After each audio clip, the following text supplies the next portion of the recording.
She was the most beautiful woman in the town, but her gambling-addicted father sold her to an old man. The old man had a scarred face and was a cripple, but she, who was in her 50s, was very wealthy. Marrying his daughter, Laura placed her hopes of salvation on her cousin, but he was just a lowly guard and couldn't help her. Laura saw this as an excuse for cowardice and rode a fast horse towards the deep forest. The silence of her fate played its game, and Laura's father found them with a group of henchmen. He offered two choices: either marry the old man or have Well killed on the spot. To save Well's life, Laura had to compromise wedding procession several kilometers away. When Laura arrived at the estate and stepped out of the carriage, she met her unseen husband for the first time. The Duke's scarred face filled her with horror, and she couldn't imagine spending her life with this disfigured old man.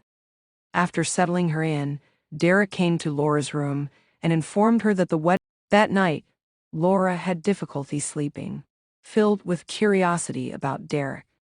Even though he could have forced his way to her, he chose to leave. Laura wondered if she simply didn't interest him. The next day, in the library, the Archbishop followed her, having been watching over her. Returning home, she told Derek about the proposal, who questioned her choice. Laura wouldn't stab him in the back. The following day, Derek took Laura to his secret gold mine. It was a location the Archbishop could never find, hence his interest in leveraging Laura to find someone who truly loved her. Though touched by Derek's actions, she didn't stop her departure. A sudden explosion rocked the castle as Laura was leaving, and she rushed back. Luckily, Derek was only slightly injured.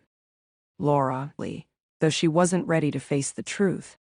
In the silent night, Laura timidly approached Derek, kissing him. Derek won gentle life.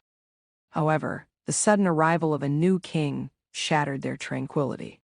At this time, the nation's treasury was depleted, incapable of sustaining continuous wars.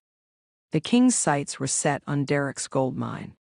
Meanwhile, the Archbishop wouldn't relent, spreading slander of Derek's rebellion, rumors that reached the king. Laura's cousin, now in the kingdom to take Laura if he resisted. For her sake, Derek surrendered. Before being taken, he wiped away Laura's tears, urging her to leave. News came that Derek's arrest was orchestrated by the Archbishop, unknown to the king. Laura thought of her uncle in Paris, a judge, but was warned not to trust anyone easily there. She hurried to Paris seeking his help. Everyone knew Derek was framed, but even the uncle was powerless. However, he recommended a lawyer for her. Upright and fearless, the lawyer agreed to trial, where the lawyer's defense was insufficient. Desperate, saw the only option was to reach the king. Cutting her hair short, she snuck into the palace.